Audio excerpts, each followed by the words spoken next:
ನಮಸ್ಕಾರ ಸ್ನೇಹಿತರೆ, ನನ್ನ ಸ್ಟಡಿ ವಿತ್ ಶಂಕರ್ ಯೂಟ್ಯೂಬ್ ಚಾನಲ್ಗೆ ಸ್ವಾಗತ.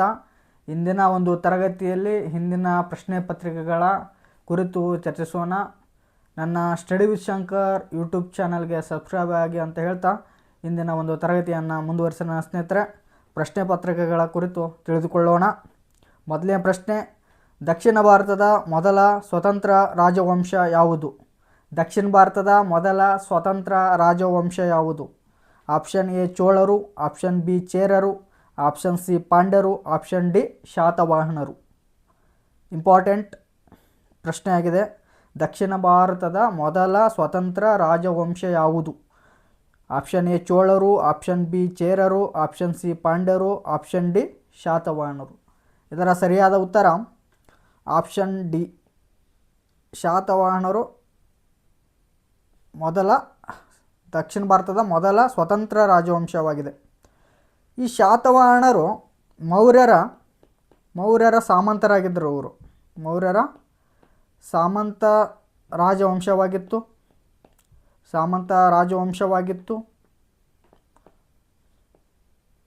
ಚಂದ್ರಗುಪ್ತನ ಕಾಲದಲ್ಲಿ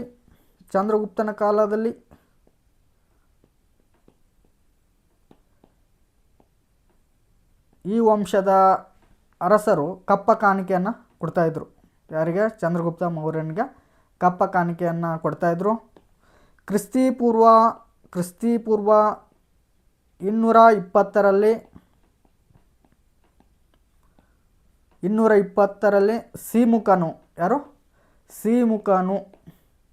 ಸಿಮುಕನು ಸ್ವತಂತ್ರ ರಾಜವಂಶವನ್ನು ಶ್ರೀಕಾಕುಲಮನ್ನು ರಾಜಧಾನಿಯನ್ನಾಗಿ ಮಾಡಿಕೊಂಡು ಶಾತವಾಹನ ಸಾಮ್ರಾಜ್ಯವನ್ನು ಸ್ಥಾಪನೆ ಮಾಡ್ತಾನೆ. ಯಾರು?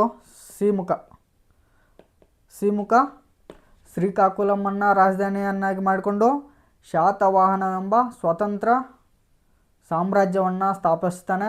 ಇದು ದಕ್ಷಿಣ ಭಾರತದ ಮೊಟ್ಟ ಮೊದಲ ಒಂದು ಸಾಮ್ರಾಜ್ಯವಾಗಿತ್ತು. ಇನ್ನು ಶಾತವಾಹನ ವಂಶದ ಪ್ರಮುಖ ದೊರೆ ಯಾರಂದರೆ ಗೌತಮೀಪುತ್ರ ಶಾತಕರ್ಣಿ. ಯಾರು? ಗೌತಮೀಪುತ್ರ ಶಾತಕರ್ಣಿ.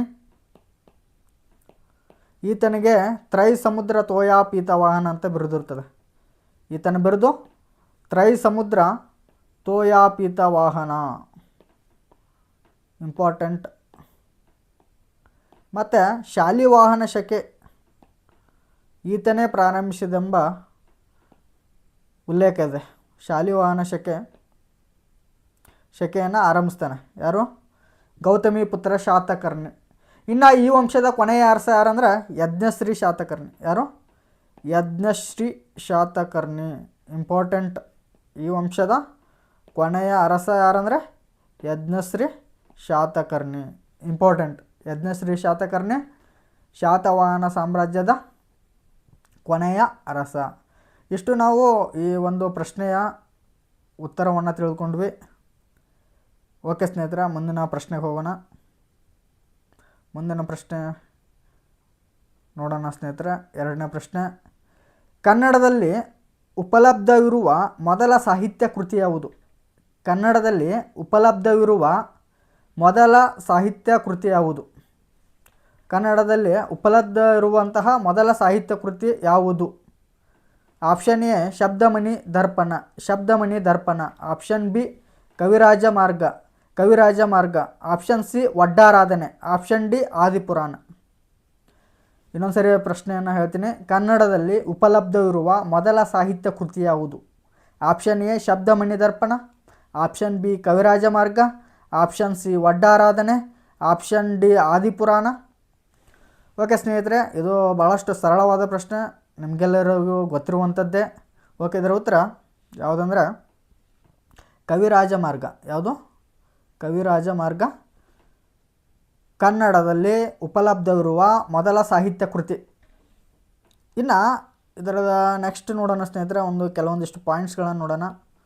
ಕನ್ನಡದ ಮೊದಲ ಕಾವ್ಯಕೃತಿ ಯಾವುದು? ಕನ್ನಡದ ಮೊದಲ ಕಾವ್ಯಕೃತಿ ಆದಿಪುರಾಣ. ಯಾವುದು? ಆದಿಪುರಾಣ. ಬರೆದವರು ಯಾರು? ಪಂಪ. ಕನ್ನಡದ ಮೊದಲ ಗದ್ಯ ಕೃತಿ ಮೊದಲ ಗದ್ಯ ಕೃತಿ. ಕನ್ನಡದ ಮೊದಲ ಗದ್ಯ ಕೃತಿ ಯಾರದು? ವಡ್ಡಾರಾಧನೆ. ಬರೆದವರು ಯಾರು? ಬರೆದವರು ಶಿವಕೋಟ್ಯಾಚಾರ್ಯರು. ಯಾರು? ಶಿವಕೋಟ್ಯಾಚಾರ್ಯರು ಬರೀತಾರೆ. ಇಂಪಾರ್ಟೆಂಟ್. ಶಿವಕೋಟ್ಯಾಚಾರ್ಯರು ಬರೀತಾರೆ. ಕನ್ನಡದ ಮೊದಲ ಪದ್ಯ ಕೃತಿ. ಕನ್ನಡದ ಮೊದಲ ಪದ್ಯ ಅಥವಾ ಸಾಹಿತ್ಯ ಕೃತಿ. ಕನ್ನಡದ ಮೊದಲ ಸಾಹಿತ್ಯ ಕೃತಿ. ಕನ್ನಡದ ಮೊದಲ ಸಾಹಿತ್ಯ ಕೃತಿ ಯಾವುದು? ಕನ್ನಡದ ಮೊದಲ ಸಾಹಿತ್ಯ ಕೃತಿ ಕವಿರಾಜ ಮಾರ್ಗ. ಯಾವುದು? ಕವಿರಾಜ ಮಾರ್ಗ. ಬರೆದವ್ರು ಯಾರು? ಶ್ರೀ ವಿಜಯ. ಬರೆದವ್ರು ಯಾರು? ಶ್ರೀ ವಿಜಯ ಬರೀತಾರೆ. ಯಾರು ಬರೀತಾರೆ? ಶ್ರೀ ವಿಜಯ ಬರೀತಾರೆ. ಇಂಪಾರ್ಟೆಂಟ್. ಕನ್ನಡದ ಮೊದಲ ನಾಟಕ. ಕನ್ನಡದ ಮೊದಲ ನಾಟಕ ಬರೆದವರು. ಕನ್ನಡದ ಮೊದಲ ನಾಟಕ ಮಿತ್ರಾವಿಂದ ಗೋವಿಂದ. ಯಾವುದು? ಮಿತ್ರಾವಿಂದ ಗೋವಿಂದ. ಬರೆದವರು ಸಿಂಗಾರಾರ್ಯ. ಬರೆದವರು ಯಾರು? ಸಿಂಗಾರಾರ್ಯ ಅವರು ಬರೀತಾರೆ. ಇಂಪಾರ್ಟೆಂಟ್. ಇನ್ನು ಕನ್ನಡದ ಮೊದಲ ಸಾಮಾಜಿಕ ಕಾದಂಬರಿ. ಕನ್ನಡದ ಮೊದಲ ಸಾಮಾಜಿಕ ಕಾದಂಬರಿ. ಇಂಪಾರ್ಟೆಂಟ್. ಕನ್ನಡದ ಮೊದಲ ಸಾಮಾಜಿಕ ಕಾದಂಬರಿ ಯಾವುದು?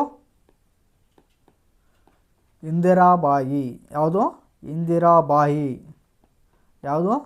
ಇಂದಿರಾಬಾಯಿ. ಬರೆದವರು ಗುಲ್ವಾಡಿ ವೆಂಕಟರಾವ್. ಬರೆದವರು ಯಾರು? ಗುಲ್ವಾಡಿ ವೆಂಕಟರಾವ್ ಅವರು ಬರೀತಾರೆ. ಇಂಪಾರ್ಟೆಂಟ್. ಇನ್ನು ಕವಿರಾಜ ಮಾರ್ಗ ಎಂಬುದರ ಅರ್ಥ ಏನಪ್ಪ ಅಂದರೆ ಕವಿಗಳು ನಡೆದಾಡಿದ ಮಾರ್ಗ ಅಂತ ಅರ್ಥ. ಕವಿರಾಜ ಮಾರ್ಗದ ಹೆಸರು ಏನಪ್ಪ? ಅದರ ಅರ್ಥ ಏನಂದರೆ ಕವಿರಾಜ ಮಾರ್ಗ ಅಂತ ಇಟ್ಟಿದ್ದಾರಲ್ಲ ಹೆಸರು. ಇದರದ್ದು ಅರ್ಥ ಏನಂದರೆ ಕವಿಗಳು ನಡೆದಾಡಿದ ಪಥ. ಕವಿಗಳು ನಡೆದಾಡಿದ ಪಥ. ಇಂಪಾರ್ಟೆಂಟ್. ಕವಿಗಳು ನಡೆದಾಡಿದ ಪಥವೇ ಕವಿರಾಜ ಮಾರ್ಗ. ಇಂಪಾರ್ಟೆಂಟ್. ಶ್ರೀ ವಿಜಯನೇ ಈ ಒಂದು ಕೃತಿಯ ಕರ್ತೃ ಅಂತ ನಂಬಲಾಗಿದೆ. ಮೊದಲಿಗೆ ಅಮೋಘ ವರ್ಷ ರಚಿಸಿದನೆಂಬ ಒಂದು ಮಾಹಿತಿ ಇತ್ತು. ಆದರೆ ಇದನ್ನು ಅಧಿಕೃತವಾಗಿ ರಚಿಸಿದಂಥ ಸಾಹಿತಿ ಯಾರಂದರೆ ಶ್ರೀ ವಿಜಯ. ಯಾರು? ಶ್ರೀ ವಿಜಯ. ಓಕೆ, ಮುಂದಿನ ಒಂದು ಪ್ರಶ್ನೆ ಹೋಗೋಣ ಸ್ನೇಹಿತರೆ. ಮುಂದಿನ ಪ್ರಶ್ನೆಗೆ ಹೋಗೋಣ. ಹೊಂದಿಸಿ ಬರೆಯಿರಿ ಟೈಪಲ್ಲಿದೆ. ಓಕೆ, ಹೊಂದಿಸಿ ಬರೆಯಿರಿ ಟೈಪಲ್ಲಿದೆ. ಅರಬ್ಬರ ಸಿಂಧ್ ದಾಳಿ, ಸೋಮನಾಥ ಲೂಟಿ, ಎರಡನೇ ತರಾಯಿನ್ ಕಾದನ, ದೆಹಲಿ ಸುಲ್ತಾನರ ವಂಶಸ್ಥಾಪನೆ. ಅರಬ್ಬರ ಸಿಂಧ್ ದಾಳಿ ಯಾವಾಗ ಆಗ್ತದೆ? ಈ ಒಂದು ಪಟ್ಟಿ 2ರಲ್ಲಿದೆ. ಪಟ್ಟಿ 1ರಲ್ಲಿ ದಾಳಿ ಯಾವಾಗ ನಡೀತು ಅನ್ನೋದು ಪಟ್ಟಿ ಬಿಯಲ್ಲಿದೆ. ಮತ್ತು ದಾಳಿ ಯಾವಾಗ ಆಯಿತು ಅಂತ ಅದು ಇದೆ. ನೋಡೋಣ ಸ್ನೇಹಿತರೆ, ಪಟ್ಟಿ ಎ ಮತ್ತು ಪಟ್ಟಿ ಬಿ. ಅರಬ್ಬರ ಸಿಂಧ್ ದಾಳಿ 711ರಲ್ಲಿ ಅರಬ್ಬರ ಸಿಂಧ್ ದಾಳಿ. ಸೋಮನಾಥ ಲೂಟಿ 1026. ಎರಡನೇ ತರಾಯಿನ್ ಕದನ 1192 ನಡೀತದೆ ಎರಡನೇ ತರಾಯಿನ್ ಕದನ. ಇನ್ನು ದೆಹಲಿ ಸುಲ್ತಾನವರ ವಂಶದ ಸ್ಥಾಪನೆ 1206. ಇಂಪಾರ್ಟೆಂಟ್. ಇವೆಲ್ಲ ಇಂಪಾರ್ಟೆಂಟ್. ಇನ್ನು ಅರಬ್ಬರ ಸಿಂಧ್ ದಾಳಿ ಏನಕ್ಕೆ ಆಗ್ತದೆ ಅಂದ್ರೆ ಇಡೀ ದೇಶದಲ್ಲಿ, ಇಡೀ ವಿಶ್ವದಲ್ಲಿ ಮುಸ್ಲಿಂ ಧರ್ಮವನ್ನು ಸ್ಥಾಪಿಸಲಿಕ್ಕೆ, ಮುಸ್ಲಿಂ ಧರ್ಮವನ್ನು ಪ್ರಪಂಚದಾದ್ಯಂತ ಹರಡಲಿಕ್ಕೆ 711ರಲ್ಲಿ ಪ್ರಥಮ ಪ್ರಯತ್ನ ಮಾಡ್ತಾರೆ. ಅರಬ್ಬರು 711ರಲ್ಲಿ ಭಾರತದ ಸಿಂಧ್ ಮೇಲೆ ದಾಳಿ ಮಾಡ್ತಾರೆ.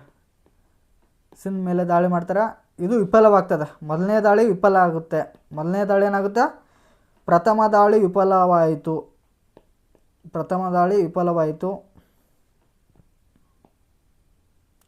ಇನ್ನು 712ರಲ್ಲಿ ಇನ್ನೊಂದು ಬಾರಿ ದಾಳಿಯನ್ನು ಮಾಡ್ತಾರೆ. ಮೊಹಮ್ಮದ್ ಬಿನ್ ಕಾಸಿಮ್ ಅವರ ನೇತೃತ್ವದಲ್ಲಿ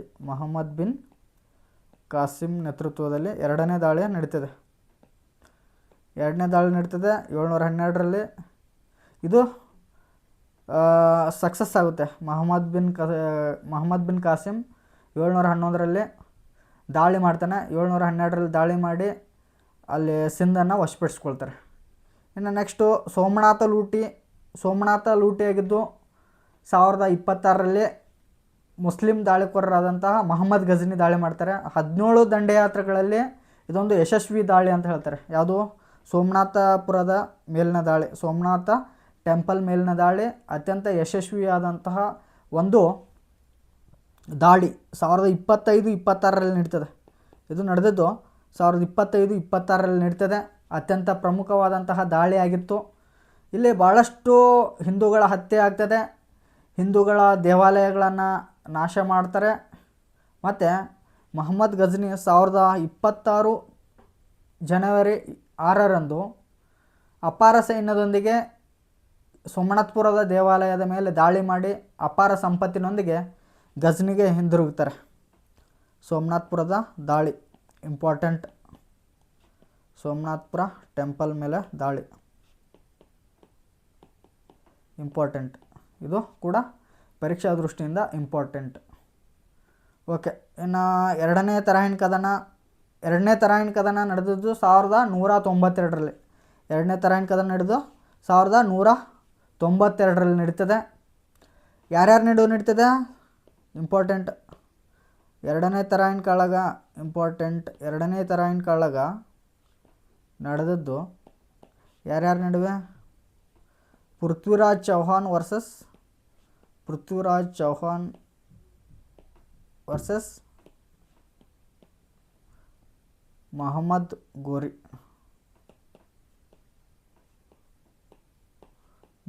ಗೋರಿ ಅವರ ನಡುವೆ ನಡೀತದೆ.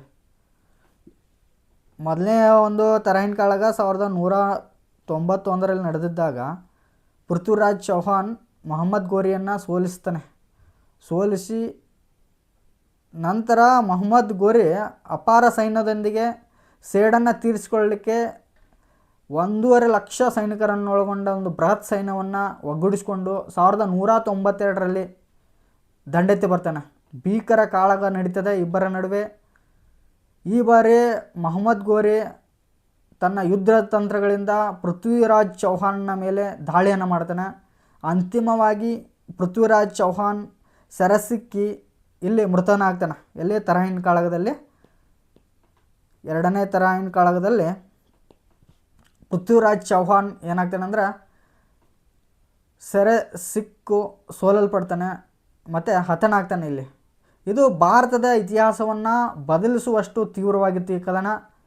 ಪೃಥ್ವಿರಾಜನ ಸೋಲು ಚೌಹಾನರ ಸಾರ್ವಭೌಮತ್ವವನ್ನು ನಾಶ ಮಾಡಿಸಿತು ಮತ್ತು ಸಂಪೂರ್ಣ ಹಿಂದೂಸ್ತಾನವನ್ನು ನಾಶಗೊಳಿಸಿದಂತಹ ಈ ಒಂದು ಕದನ ಭಾರತದ ಇತಿಹಾಸದಲ್ಲೇ ಒಂದು ಭಾಳಷ್ಟು ಇಂಪ್ಯಾಕ್ಟ್ ಮಾಡಿದಂತಹ ಕದನ. ಯಾವುದು? 1192ರ ಎರಡನೇ ತರಾಯಿನ್ ಕಾಳಗ ಭಾಳಷ್ಟು ಇಂಪಾರ್ಟೆಂಟ್. ಇನ್ನು ದೆಹಲಿ ಸುಲ್ತಾನದ ಆಧಿಪತ್ಯ, ದೆಹಲಿ ಸುಲ್ತಾನರ ವಂಶ ಸ್ಥಾಪನೆ ಆಗಿದ್ದು 1206ರಲ್ಲಿ. 1206ರಲ್ಲಿ ಯಾರು ಸ್ಥಾಪನೆ ಮಾಡ್ತಾರೆ? ಗುಲಾಮಿ ವಂಶವನ್ನು ಸ್ಥಾಪನೆ ಮಾಡಿದವರು ಯಾರು? ಗುಲಾಮಿ ವಂಶ ಕುತುಬುದ್ದೀನ್ ಐಬಕ್ ಸ್ಟಾರ್ಟ್ ಮಾಡ್ತಾರೆ. ಈತ ಮಹಮ್ಮದ್ ಗೋರಿಯ ಅತ್ಯಂತ ನಿಷ್ಠಾವಂತ ಸೇವಕನಾಗಿರ್ತಾನೆ. ಯಾರು? ಕುತುಬುದ್ದೀನ್ ಐಬಕ್ ಮಹಮ್ಮದ್ ಗೋರಿಯ ನಿಷ್ಠಾವಂತ ಗುಲಾಮನಾಗಿರ್ತಾನೆ. ಕುತುಬುದ್ದೀನ್ ಐಬಕ್ನನ್ನು ತನ್ನ ಸಾಮ್ರಾಜ್ಯದ ಮೇಲ್ವಿಚಾರಕನಾಗಿ ನೇಮಿಸ್ತಾನೆ. ಭಾರತದ ಪ್ರದೇಶಗಳನ್ನು ಗೆದ್ಕೊಂಡಿರ್ತಾನಲ್ಲ ಮಹಮ್ಮದ್ ಗೋರಿ, ಈತನನ್ನು ಮೇಲ್ವಿಚಾರಕನನ್ನಾಗಿ ನೇಮಕ ಮಾಡ್ತಾನೆ. ಈ ಮಹಮ್ಮದ್ ಗೋರಿಯ ಮರಣಾನಂತರ ಕುತುಬುದ್ದೀನ್ ಐಬಕ್ ಗುಲಾಮಿ ಸಂತತಿಯನ್ನು 1206ರಲ್ಲಿ ಸ್ಥಾಪನೆ ಮಾಡ್ತಾನೆ. 1206ರಲ್ಲಿ ಸ್ಥಾಪನೆ ಮಾಡ್ತಾನೆ. ಇನ್ನು ದೆಹಲಿಯಲ್ಲಿ ಈ ಒಂದು ಸ್ಥಾಪನೆ ಮಾಡ್ತಾರೆ. ಇಂಪಾರ್ಟೆಂಟ್. ಇಷ್ಟು ನಾವು ಈ ಒಂದು ಪ್ರಶ್ನೆಯ ಒಂದು ಆಳವನ್ನು ನೋಡಿದೀವಿ ಸ್ನೇಹಿತರೆ. ಇನ್ನು ಮುಂದಿನ ಒಂದು ಪ್ರಶ್ನೆ ಹೋಗೋಣ. 4ನೇ ಪ್ರಶ್ನೆ. ಚಹಲ್ಗಾನಿಯನ್ನು ನಾಶ ಮಾಡಿದ ದೆಹಲಿಯ ಸುಲ್ತಾನ ಯಾರು ಅಂತ ಕೇಳಿದ್ದಾರೆ. ಇದು ಪ್ರಶ್ನೆ ಆಗಿತ್ತು ಸ್ನೇಹಿತರೆ. ಹಳೆಯ ಪ್ರಶ್ನೆ ಪತ್ರಿಕೆಯನ್ನು ರೆಫರ್ ಮಾಡಿದಾಗ ಈ ಒಂದು ಪ್ರಶ್ನೆ ಭಾಳಷ್ಟು ಇಂಪಾರ್ಟೆಂಟ್ ಪರೀಕ್ಷಾ ದೃಷ್ಟಿಯಿಂದ. ಚಹಲ್ಗಾಣಿಯನ್ನು ನಾಶ ಮಾಡಿದ ದೆಹಲಿ ಸುಲ್ತಾನ. Option A Iltutmish, option B Alauddin Khilji, option C Qutbuddin Aibak, option D Balban. ಇದರ ಸರಿಯಾದ ಉತ್ತರ ಚಹಲ್ಗಾಣಿಯನ್ನು ನಾಶ ಮಾಡಿದ ದೆಹಲಿ ಸುಲ್ತಾನ ಯಾರಂದರೆ ಬಲ್ಬನ್. ಯಾರು? ಬಲ್ಬನ್ ನಾಶ ಮಾಡ್ತಾನೆ. ಇಂಪಾರ್ಟೆಂಟ್, ಬಲ್ಬನ್ ನಾಶ ಮಾಡ್ತಾನೆ. ಇನ್ನು ಚಹಲ್ಗಾಣಿಯನ್ನು ಜಾರಿಗೆ ತಂದವರು ಯಾರು? ಚಹಲ್ಗಾನಿ ಪದ್ಧತಿಯನ್ನು ಜಾರಿಗೆ ತಂದವರು ಯಾರಪ್ಪ ಅಂದರೆ ಇಲ್ತಮಿಷ್ ಸ್ಟಾರ್ಟ್ ಮಾಡ್ತಾನೆ. ಇದನ್ನು ನಾಶ ಮಾಡಿದವನು ಬಲ್ಬನ್ ಇದನ್ನು ನಾಶ ಮಾಡ್ತಾನೆ. ಇದು 40 ಗಣ್ಯರ ಕೂಟವಾಗಿತ್ತು. ಚಹಲ್ಗಾನಿ ಅಂದರೆ ಟರ್ಕನ್ ಈ ಚಹಲ್ಗಾನಿ ಅಂತ ಕರೀತಾರೆ. 40 ಗಣ್ಯರ ಕೂಟವಾಗಿತ್ತು. ಇದು ಆಸ್ಥಾನದ 40 ಗಣ್ಯರ ಕೂಟವಾಗಿತ್ತು.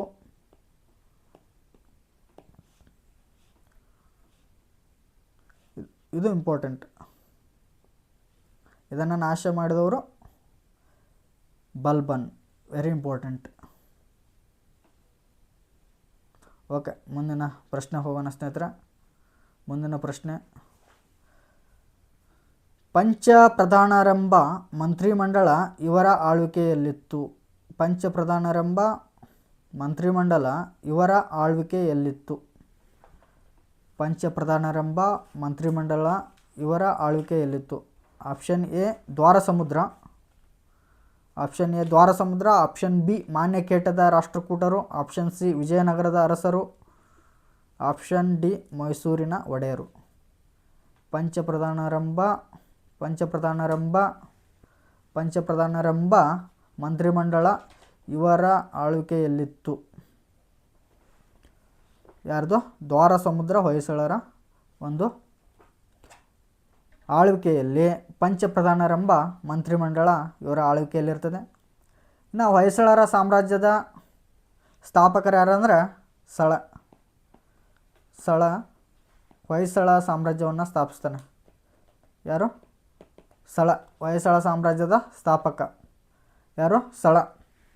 ಇನ್ನು ದ್ವಾರಸಮುದ್ರದ ಹೊಯ್ಸಳರು ಭಾಳಷ್ಟು ಇಂಪಾರ್ಟೆಂಟಾಗಿ ಇವರು ಕಲೆ ಮತ್ತು ಸಾಹಿತ್ಯ ಕ್ಷೇತ್ರದಲ್ಲಿ ಭಾಳಷ್ಟು ಒಂದು ಹೆಸರುವಾಸಿಯಾದಂತಹ ಒಂದು ಸಾಮ್ರಾಜ್ಯ. ಸುದತ್ತಾಚಾರ್ಯರ ಗುರುವಿನ ಆಶೀರ್ವಾದದಿಂದ ಇದನ್ನು ಸ್ಥಾಪನೆ ಮಾಡ್ತಾರೆ. ಸುದತ್ತಾಚಾರ್ಯರ ಆಶೀರ್ವಾದದಿಂದ, ಗುರುಗಳ ಒಂದು ಪ್ರೇರಣೆಯಿಂದ ಸಳನು ಹೊಯ್ಸಳ ಸಾಮ್ರಾಜ್ಯವನ್ನು ರಚನೆ ಮಾಡ್ತಾನೆ. ಸಳನು ಹುಲಿಯನ್ನು ಕೊಲ್ಲುವ ಚಿತ್ರವೇ ಇವರ ರಾಜಲಾಂಛನ. ಸುದತ್ತಾಚಾರ್ಯರು ಆದೇಶಿಸ್ತಾರೆ, ಒಂದು ಹುಲಿಯನ್ನು ಹೊಡೆದು ಹಾಕುವಂಥ ಆದೇಶ ಮಾಡ್ತಾರೆ. ಆ ಗುರುಗಳ ಒಂದು ಆಜ್ಞೆಯನ್ನು ಪರಿಪಾಲನೆ ಮಾಡಲಿಕ್ಕೆ ಸಳನು ಆ ಹುಲಿಯನ್ನು ಹೊಡೆದು ಕೊಂದನು. ಆ ಹುಲಿಯನ್ನು ಕೊಲ್ಲುತ್ತಿರುವ ಚಿತ್ರವೇ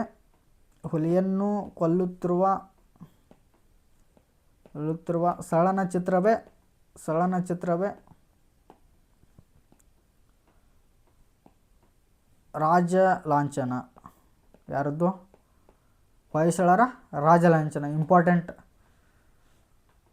ಇವರ ಕಾಲದ ಪ್ರಮುಖ ರಾಜ ಯಾರಂದರೆ ವಿಷ್ಣುವರ್ಧನ